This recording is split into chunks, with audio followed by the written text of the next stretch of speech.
Started, I guess. Is my mic on? Can you guys hear me? Yes. Perfect. Hi. Welcome. Thanks for coming to our Managing Stress 101 seminar. May is Mental Health Awareness Month, so Brittany and I thought it'd be a great idea to do a presentation on mental wellness. We'll go through our agenda. Because sometimes when we don't know what's coming, we tend to feel a little stressed. So agenda can really relieve that. So we're going to talk about stress in the body. We're going to talk about self-care. We're going to talk about mindfulness. We're going to do some actual activities. So get ready to do some things today. And then questions. You guys can feel free to ask questions at any time. This is really casual. And so then just me. So I'm Megan Matusky. I have a special connection to you guys. I'm Greg's daughter, first and foremost. I also used to work here for 2 years before I became a therapist on Mike Wisen's team. So I know what you guys do sort of well. Understand that there's a high level of stress in what you do. And so that's why I really wanted to present it. I'm a licensed clinical social worker. I got my master's at the University of Pennsylvania. I've been doing mental health counseling for about 7 years now. And I'm the founder and lead therapist of Calm Mind Therapy, which some of you guys may have seen because it's right down the stairs. I have an office there, and I work with adults, teens, families, really anybody. Definitely a lot of work around depression, anxiety, stress. Life is hard. I know that. I'm here to help. So that's a little bit about me. So now we're going to dive into the meat.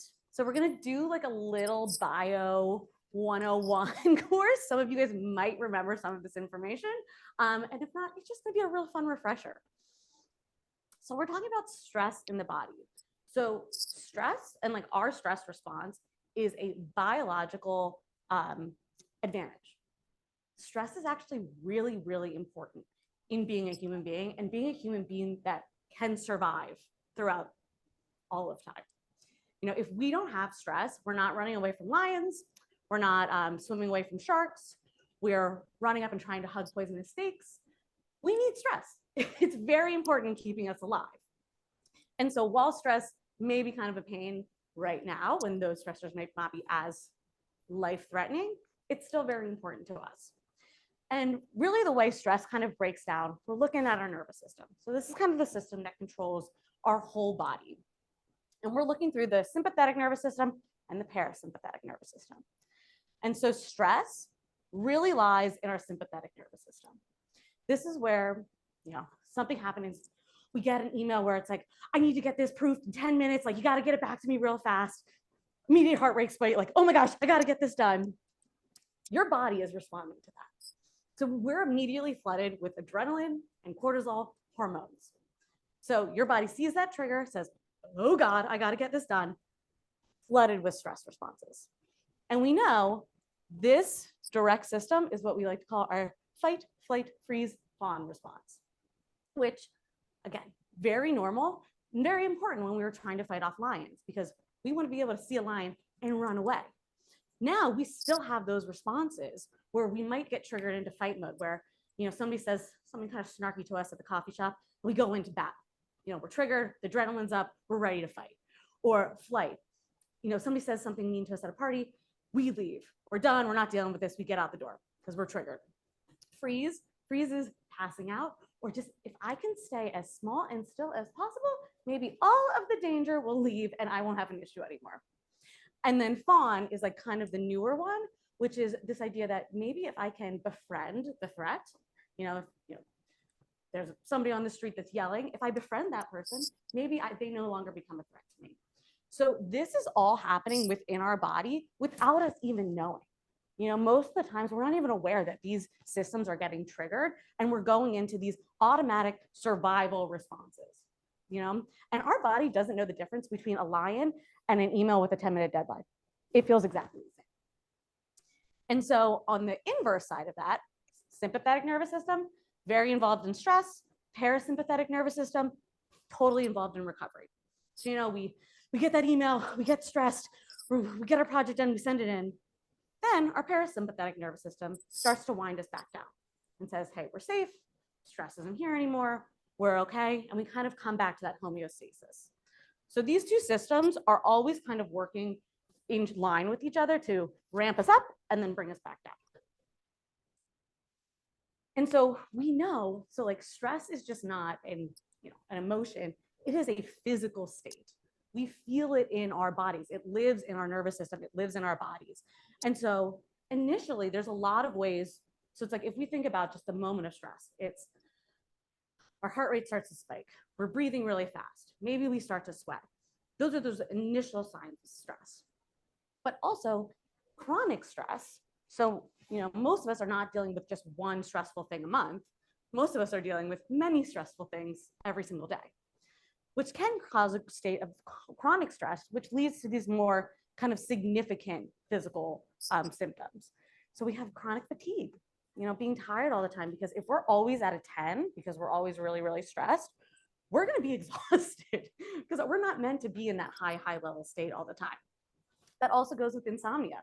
If we're in that high level state of stress, we're going to have trouble sleeping because our hormones are freaking out at night, and we're not going to be able to quiet ourselves down. Our nervous system's not doing its job. This also goes into that muscle tension. I live with really tight shoulders because that's where my stress lives, because, we tend to tighten and tense because we're kind of preparing for that stress.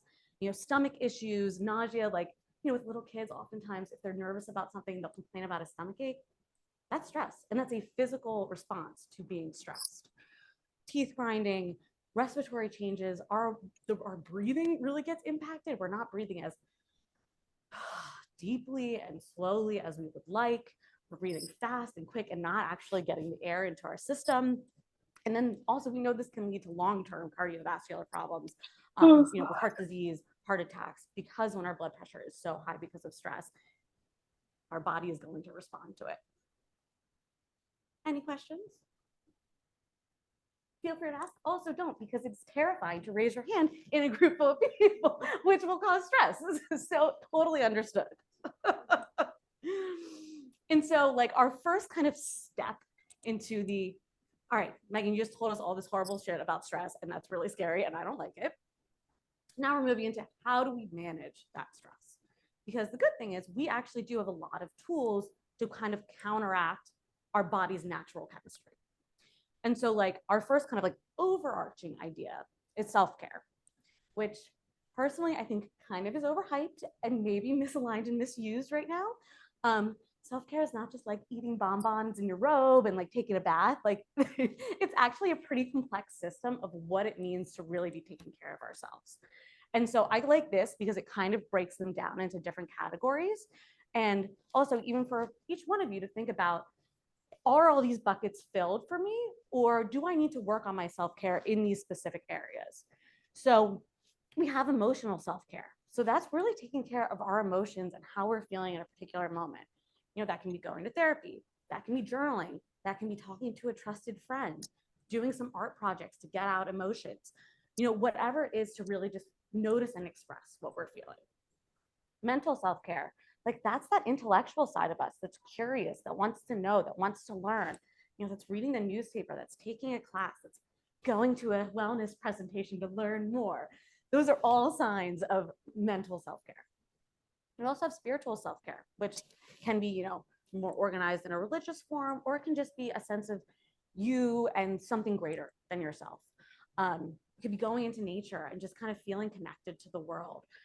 Whatever it would mean for you to feel more connected in that spiritual bucket. We also have social, which is my personal favorite. I love being social, spending time with people you love, friends, family, community, spending time with coworkers. This is actually all a way that we can fill that social bucket and feel more connected with the world around us. And then physical, I think we start to think of this as, exercise or moving our bodies, but really this can be a lot of different things. This is making sure we get enough sleep. It's making sure we're showering every day. We're taking care of ourselves. We're brushing our teeth. We're going to our doctor's appointments that we've put off for months and months and months. All of these things are ways that we can start to help counteract the stress in our life. And specifically today, I'm going to pick one area of our self-care pyramid that actually kind of hits all of our buckets. And that's why I'm presenting it to you today, because, It is technically emotional, mental, spiritual, social, and physical self-care. And so what we're going to be talking about is mindfulness. And I would like to say again, I think mindfulness can be a little misconstrued and sometimes overhyped. I think it's talked about a lot, and yet sometimes we don't actually know what it is or what it means. And so John Kabat-Zinn, so he is kind of the founder, not the founder, he brought it over kind of from the Eastern world to the Western world and introduced us to the idea of mindfulness. This has been practiced in Buddhism for eon, but really we've been kind of studying it more kind of on the Western side and realizing that it's a very beneficial practice. And his definition of mindfulness is awareness that arises through paying attention on purpose in the present moment, non-judgmentally, which is the broadest of all definitions of anything. And that's why so much can fall under the bucket of mindfulness. And I also like to say, I think mindfulness, there's this idea that, we're supposed to just get it. We're supposed to understand it. We're supposed to be good at it. That is not the case. The human brain, we are not programmed to be mindful. We are programmed to be stressed. We are programmed to be thinking about the future and the past, because that's what keeps us safe. When we learn from the past, when we prepare for the future, that's how our mind is constantly functioning. Mindfulness is the complete opposite of that. It's actually just staying in the exact present moment. And again, we are not trained to think that way. So to really work on mindfulness and kind of take on mindfulness as a practice, it's like building a whole new skill set. It's learning a language that we are not born to learn. And so no one is good at mindfulness to start. There is naturally no good at mindfulness. It is a very connected, non-judgmental activity. And so when we're going through this and as we do activities, I want everybody to be as kind to themselves as possible, because we are not good at this, and that is okay. And so these are kind of the foundations of mindfulness. So mindfulness has kind of a lot of core beliefs built into it. And so the first is non-judging, which again, as humans, we are really good at judging. Judging is what keeps us alive. We have to make judgments of, is this person safe? Is that person not safe? Is this still okay to eat? Or should I be throwing this out because it's not good anymore? We are judging constantly. So mindfulness is asking us to not be judgmental of ourselves, of our practicing of it, of our skills in it. It's really asking for us to do something very different. Also, patience. We are in a very busy world. There is always something to do. We're always on the move. Mindfulness asks us to kind of roll that back and actually be patient with ourselves, with the process, and being more kind and present in the moment. Beginner's mind, which is something I want all of us to kind of practice today. It's this idea that when we start something new, like as a kid, we're playing t-ball for the first time, we're purely in beginner's mind. We don't assume we know everything. We're not expected to know everything. We're there to learn and understand and be excited. And that's what mindfulness is. We are always entering our mindfulness practice with beginner's mind, that we're just learning, and it's supposed to be fun and exciting to learn and hard, and that's okay. Acceptance and trust, accepting that, we don't have to like or dislike, or, as we're going through these activities, we might not love certain pieces of them, and we can just accept that. Doesn't mean it's a good or a bad thing. It's just acceptance that, yeah, maybe I didn't like the body scan that much. Acceptance. Trusting ourselves, trusting this process. Non-striving is another very hard one. This idea that even as I was creating this presentation, it's this idea that we do mindfulness to decrease stress. That is a very non-mindful way of thinking about mindfulness, because there's no ultimate goal of mindfulness. Mindfulness is just being. We're not doing it to get anywhere, and we're trying to take that end goal out of it. And then letting go, just really allowing ourselves to be present in the moment in our bodies and not thinking about the other things or trying to control the process. And so then these are our lovely effects of mindfulness, because what's awesome, it's been so heavily studied that they've really seen consistent improved health impacts of using mindfulness skills and practicing mindfulness regularly. And the reason we're kind of using mindfulness today as our main combating stress skill is because so many of these that are up on the board were the exact things that stress increases. You know, we have more anxiety, we have sleep problems, we have worse health outcomes, our emotions are all over the place. What mindfulness does, it really helps reduce all of that and make you feel better. So that's why we're kind of leaning into this skill a little bit more today. Okay. So now we're getting into the doing portion, because I'm not just going to talk at you about mindfulness. We're actually going to practice mindfulness. And in mindfulness, there's a lot of ways to do it. It's not just meditation. It's not just sitting and breathing and being really quiet and bored. There are a lot of more active ways that we can do mindfulness and start to dip our toes into it, especially if it's something that we're not super familiar with. So this first activity, it's called body scan. Some of you might be super familiar with it. Some of you might not. It tends to be a common one.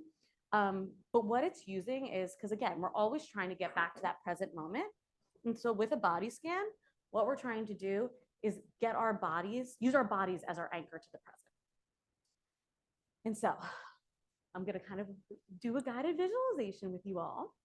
And so I just want you to all get kind of comfy. You can stay seated. If anybody wanted to lay down, go for it. You can keep your eyes open, closed, like whatever feels safe for you. Also, if at any point these don't feel safe, you cannot do them. That's okay too. And so just get really comfortable, and usually just kind of a soft gaze. And what we're going to start to do is just generally sense into our bodies. Just bring your awareness to your form, noticing that it's been with you all day, and maybe we haven't quite taken a second to check in with it. And what we're going to do is we're going to start from the top of our head and just notice what's there. We're going to notice any sensations, tenderness, anything interesting that you might discover. And we're going to slowly start to kind of work down, kind of through our cheeks, chin, neck. And we're just noticing whatever comes up. We're not judging. There's no good or bad. We're just seeing whatever sensations we can kind of find. Maybe check through the shoulders, the chest, the places that tend to feel, a little scrunched. Maybe taking a deep breath, noting how that moves through. Down to our stomachs, hips, knees. Just seeing what there is to find and discover. Moving down through our chins. And finally grounded in our feet. And just take one last kind of full scan to see if there's anything left, anything interesting. And then when you're ready, we're going to have you take a deep breath. And then come back to the present moment. And so what we're going to do is just like a little self-check, and just see, how did that feel for you individually? Again, each one of these is going to be different for all of us. Some of us might have loved that. Some of us might have hated it. That is fine. But just notice what you're noticing. Notice that there's a difference between how you felt before the scan, how you're feeling after. And just see if anything comes up. Maybe some thoughts, some feelings, maybe new body sensations are there. But we're just going to bring awareness to it. I would say anybody can share if they want to, but again, that's stressful. So just keep it all in your mind. All right, so now we're moving to another form of mindfulness.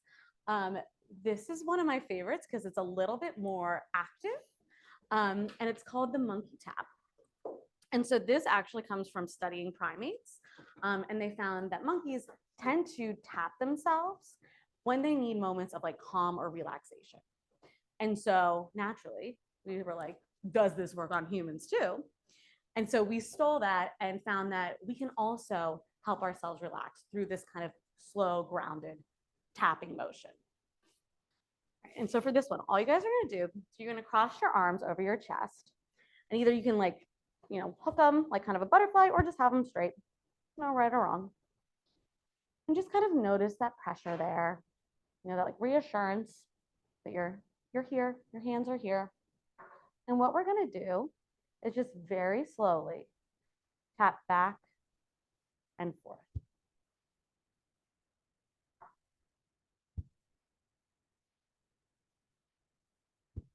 And just make sure you're staying slow.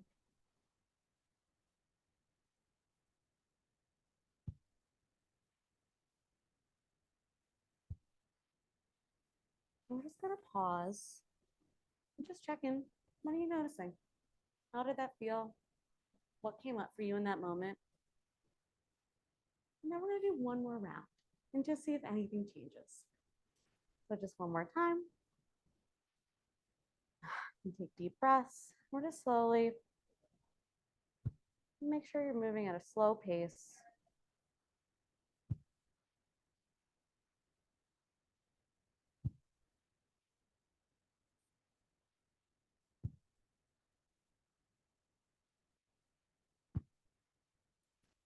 When you're ready, deep breath. And again, we're just going to notice what you're noticing. And the thing with the monkey tap, we can do it as many rounds as we want.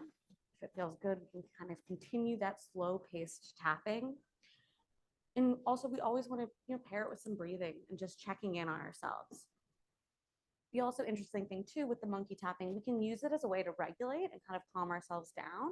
We can also use it as a way to kind of set in a certain feeling. So if we're feeling really positive or really happy about something, you can kind of monkey tap it in. I know it sounds crazy, it feels really silly, but it does kind of seal in that moment and that memory and that body sensation. And again, I just want you guys to notice, like we're just showing a bunch of different options. Like how did the monkey tap feel compared to the body scan? Was there one that you felt like more connected to? Was there one that you felt more grounded and centered in? Just taking a moment to assess yourself and see which one feels. There's no right or wrong. And just for learning what might feel best in beginner's mind. Next, we have our 5 senses. And so again, this is another sometimes common one, so you guys might know it. But also it's a really great one for grounding.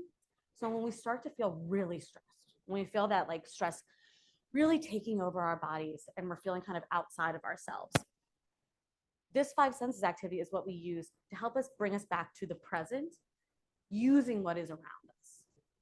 Okay. And so again, I'm gonna have you guys get comfortable, eyes opened or closed, whatever feels good.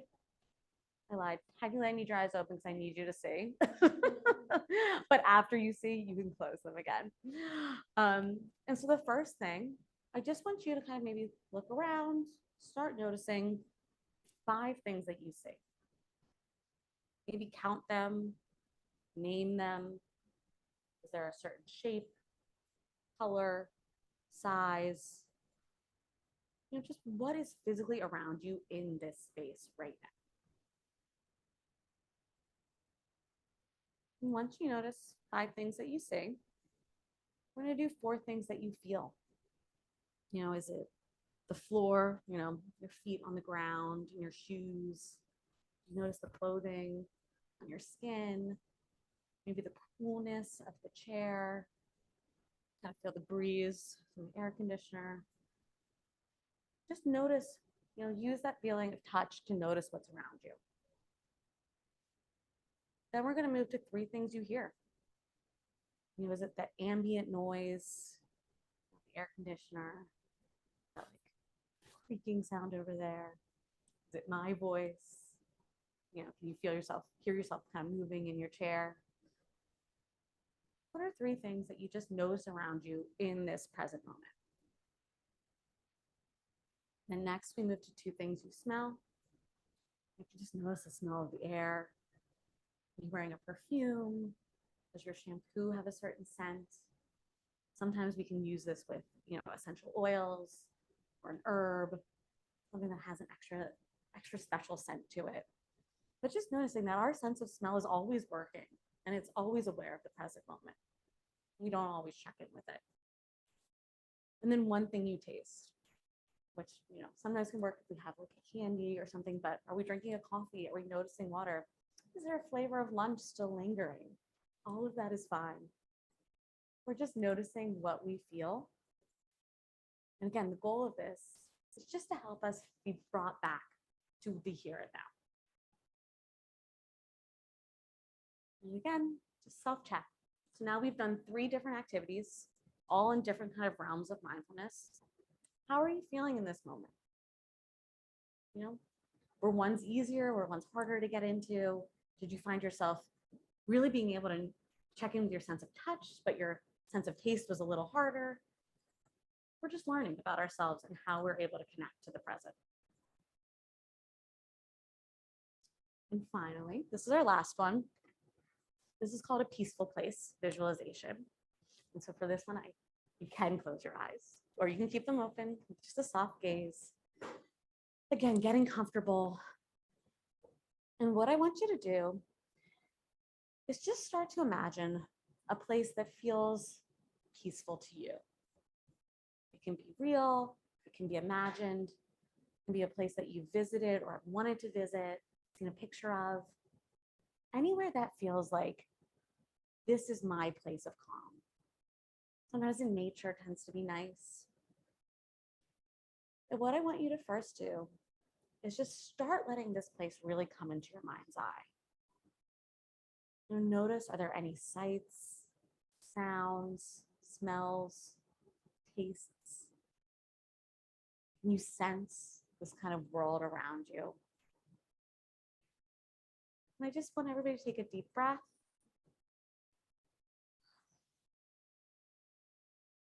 We're going to continue to stay in our place and maybe getting a better sense of maybe where our body is in location. Are we sitting, standing?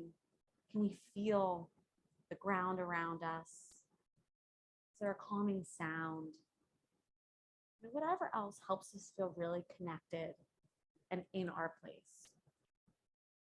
And take a deep breath.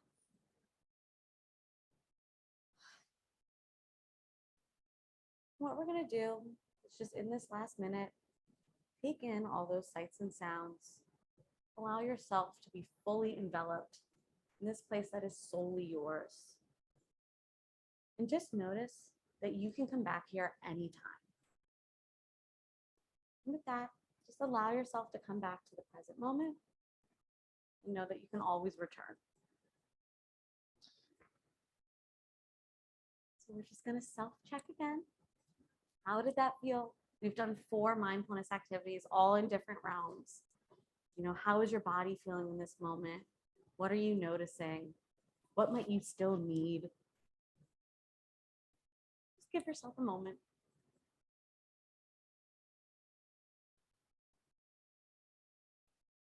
And that kind of brings us to the end of our wellness session. I hope you guys all took something away. Again, asking questions is scary. Any questions, anything you guys noticed, anything you want to share that you liked, didn't like about the activities or the presentation?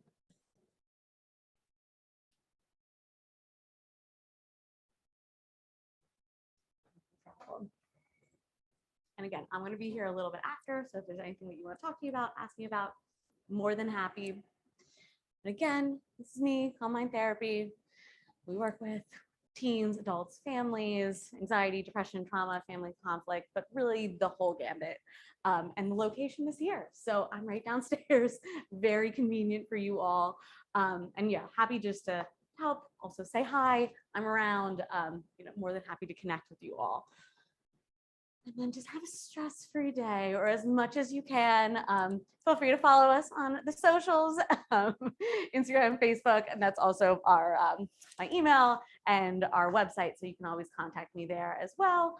I think you'll probably get these slides sent out to you too. So if you wanted to follow up. So thanks, guys. Appreciate it.